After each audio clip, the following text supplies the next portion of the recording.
Gleeful that I humiliated my cheating soon-to-be ex-wife.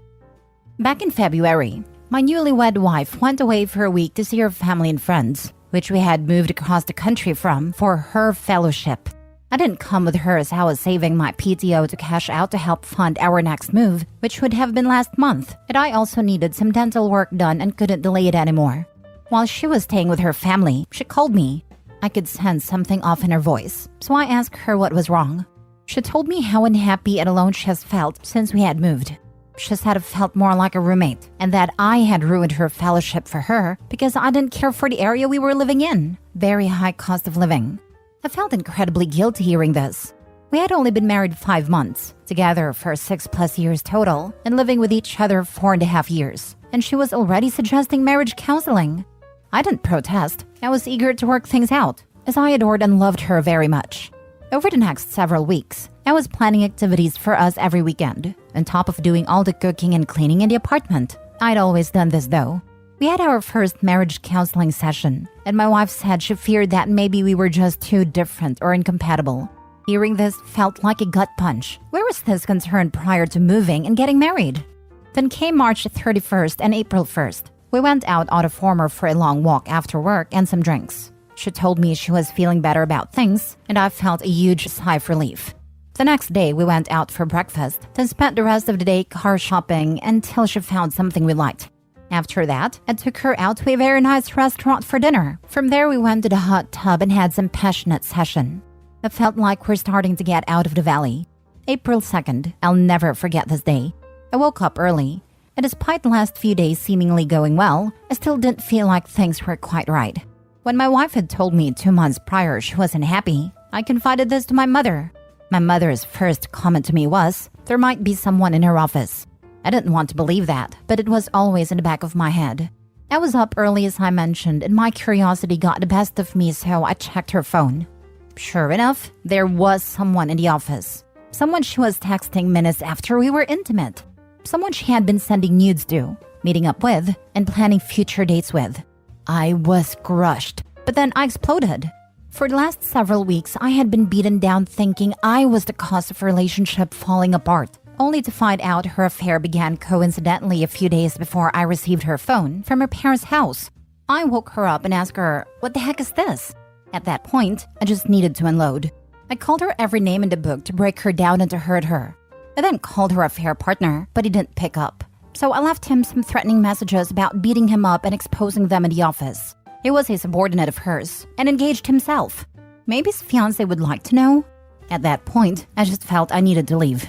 I told her she needs to figure out what she wants because she crossed the line. I went back home, but before I did, she asked me to continue counseling remotely so we could repair things. I still foolishly loved her and agreed. Over the next several weeks in counseling, it became evident that she wasn't taking any accountability. She harped on hateful things I said to her after my discovery, and how my threats to her affair partner made her view me as potentially violent, and this made her afraid of me. This is despite me never laying a hand on anyone in my life, something she knew. I wanted her to agree to an intensive marriage retreat weekend after her fellowship ended. As we were discussing it, a coworker of hers texted me, asking if I knew that my wife was cheating on me. It turns out the affair never stopped, and my separation allowed it to turn into a full-blown relationship. Everyone in the office knew, but were hesitant to tell me. She was still parading around work, talking about me like I was still living with her and all was well. I obviously had already discovered it 2 months prior, but now I knew that I was just being strung along. For what? That I don't know. At that point, I had it. I took the evidence that I saved in April and sent it to the HR department after calling them. I knew the email addresses of several of her coworkers and CC'd them. I sent the most salacious stuff to her parents, siblings, best friends, mutual friends, and best of all, the HR department of her next employer. I let her file for divorce, as I knew that would be the end result of my revenge campaign, and it's something I should have done in April anyway. From what I'm told, she was terminated from her fellowship and the job she was supposed to start this month. Apparently, she's also emotionally distraught due to me humiliating her to family and friends, as well as destroying her reputation in the short term. And you know what? It makes me so happy. I'm glad she's been humiliated, and I only wish I could inflict more pain on her. Now for the comments. I hope the cheater's affair partner's fiancé also got a message, so she isn't wasting her life on a cheater. But well played. She didn't deserve your kindness after stringing you along for so long. She found out and left him. I just want you to hear from someone else who's been there, in almost the exact same place actually, how low down and dirty it was for her to paint your entirely justified outrage at her cheating as a propensity for violence. My lying, cheating scumbag of an ex played that card on me, and it shut me the heck down. No one in my entire life had ever said they felt unsafe around me, quite the opposite in fact. And it sent me into a full-blown crisis, which of course was the entire point. I've endured dozens of beatings over the course of my life without responding in kind, and it took me years to begin to see that as a strength rather than a source of shame. All that was undone with those false words of hers, which she demonstrably did not believe herself, and which I later learned from her sister was calculated to take me down. Also, she could fool around with some cokehead loser she met at a fleabag dive of a club in Adams Morgan. She did not deserve that, bro. Crying wolf just to undermine you is some devious and underhanded treachery of the most base and foul kind. Crap like this is why curses were invented. May they both be banished to the outer darkness, where only the void can answer their wails and pleas. Thanks, man. I appreciate you taking the time to write that. Her saying she was afraid of me really got to me. I'm not a violent person and would never lay a hand on a woman. What bothers me the most is how she tried to blame her guilt on you by manufacturing reasons things don't work. She should have just broken up. Revenge kinda sucks, but I've been cheated on so much by my ex-fiancé, and it tried to gaslight me too. It drove me insane, really. I lost my mind. I can't blame you. Mind games are so much damage. Sorry for the unsolicited advice, but consider counseling for yourself. Because I genuinely hope this doesn't affect your next relationship or leave immense anger forever. Trust me, someday the satisfaction of revenge wears off, and the anger might be back. You deserve to process this mess. All the best to you, man. I've been in counseling before I found out about the affair.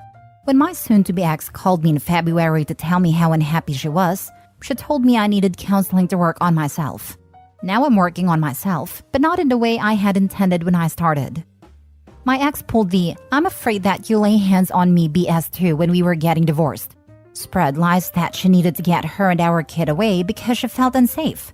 Even though A, I never laid a hand on her ever, and B, I was also in therapy at that point, and eventually had the therapist essentially testify on my behalf that I was no threat to anyone, just someone dealing with the fact my ex was cheating on me, wanted to take the kid and move away, just because she didn't want to be with me anymore. She lost, by the way. Screw him. Go off, king. Last story. Update. My girlfriend, 26 female, cheated on me, 27 male, with her ex-boyfriend. Original post. My girlfriend and I have been together for 2 years. About 2 weeks ago, she saw her ex-boyfriend for the first time since their breakup 3 years ago, and it brought out a bunch of old feelings. Last weekend, I caught her looking at old pictures of the two of them together, and she eventually confessed that she'll always love him, but doesn't know what else she's feeling. On Wednesday, I went through her phone. Yeah, I know. But I saw recent text messages saying they missed each other. He invited her to his place, but she said, "I can't. We both know where that's going to lead." I was hurt and angry. Last night I got pretty drunk and I messed things up pretty bad. I confronted her about her feelings and told her I saw her text messages. She was angry, said she had done nothing wrong, and asked if I'd trust her. I said obviously not if I'm going through her phone. She told me we'll talk more about this in the morning after I sober up, and she left. She didn't come back until this morning around 11. I asked her where she went last night, and she was just quiet. I asked if she slept with him, and she again said nothing. She told me she was just there to get her things, and then she was leaving.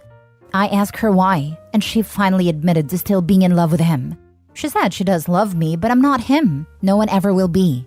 She said she wished I would have talked to her about how I was feeling while I wasn't drunk. And I told her I wish she would have just been honest with us both 2 years ago, because I've just wasted 2 years of my life.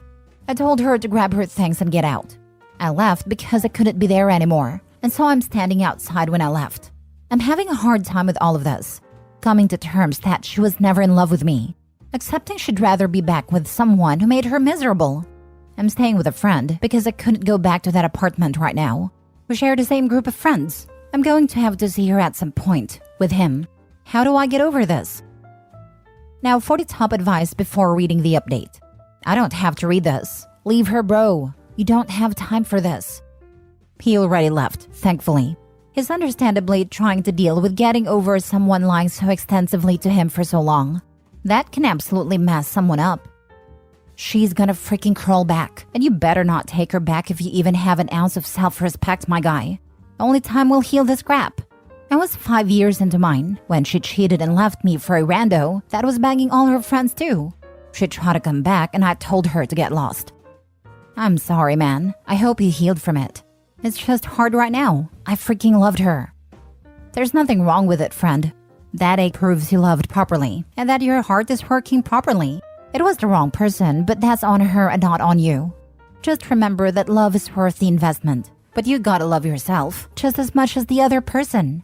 You deserve to be happy, and you will one day wake up and realize you didn't think about her for a while. Then she won't even be a blip on your radar. You got this. I know you do. I know exactly what you mean. I'm not going to get it into here because I need to post it anonymously, but I'm going through something that's even worse, and I feel like I love my wife more than anyone could ever love theirs. I still feel like my wife is the love of my life, even though she cheated on me, both before and after we were married. I'm trying to tell myself this, but I can definitely say it for you. You deserve a woman who will respect you enough to be open and transparent with you, and never put you in a position where you have to wonder if she cheated.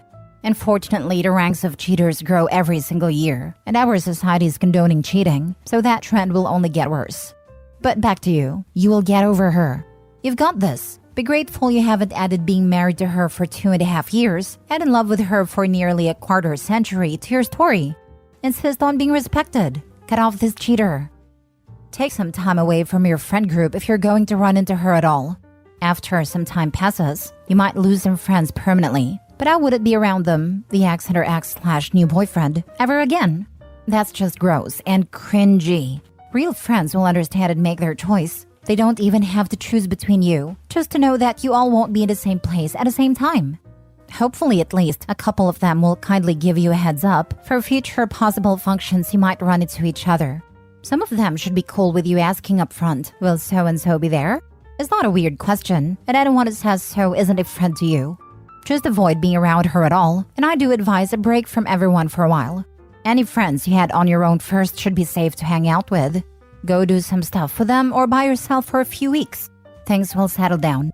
I know it sucks now, but it will get better. Now for the update.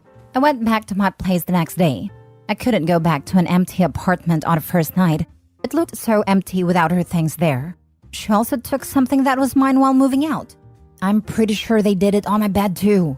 The sheets were a mess, and I hadn't slept in the bed the night I got drunk and confronted her. When I commented about it to my friend, he said it didn't sound like something she'd do, but my other buddy said it's absolutely something he'd do. I stayed at my friend's place that night. I intended to get drunk again, but we just had a couple of beers and gamed a bit. I blocked her completely in all social media, including her number. Yesterday I went to his place to get what she took. My friends offered to go for me, but I felt I had to do it. It sucked seeing them together, especially since he looked smug, like he won. She apologized for how things went down and I told her that means nothing. She gave me her set of keys and I left. I cried in the car while my buddy stayed back to talk to her. It's the first time I've cried over all this. My friends got me a new mattress, and I've rearranged my apartment, as one person suggested in another post to make it look somewhat new. I'm still not completely okay, but I'm doing a little better. Anyway, I appreciate all the comments and advice from everyone. You can take some consolation in this. While the other guy may think he won, the prize he got is someone who deceives and betrays people she claims to care about. That doesn't sound like much of a prize. I'm sorry for the pain you are in, and don't begrudge anyone the need for a temporary anesthetic. But now it's time to move forward, and drinking is going to focus you in the past instead of the future. Your friends are eager to help. Don't be afraid to ask. Thanks for the advice, man. I'll just add that trash will always follow her, because she's trash herself. She'll always be surrounded by drama and toxic people, and will alienate anyone who actually gives a damn about her. Instead of thinking you've wasted 2 years, look back and learn what red flags you should look for in the future. Trust me, Opie, that smug a-hole did you a favor. Despite how you felt about your ex, she was not a faithful woman. Had she not cheated on you with her ex, there's a good chance it would have been someone else down the road. Take solace in knowing there's a high probability that your ex and her current boyfriend are probably going to get in a cycle of fighting / breaking up / rekindling, and that they're going to bring each other a lot of misery. If anything, I'd warn you against any attempts by her to reach out to you and ask / beg for you back. Move on and find yourself someone who understands loyalty. Yep, I imagine now that he has conquered her, he will toss her to the streets sooner than later. Karma will get them. Eventually one of them or both of them will cheat on each other. I wouldn't doubt if in a few weeks they both got suspicious about each other's behaviors. Because if they were able to cheat with each other, they will cheat on each other. And now they know that. I'm super proud of you. Thanks, man. To add on, be prepared for the possibility that she tries to come back to you at some point. Chances are, this is going to flame out in spectacular fashion. And when it comes crashing down, she's gonna look for the safest landing spot. Just remember how she treated you and tell her she can buzz right off when that happens. Sorry you're going through this, man. In the end, they both did you a favor.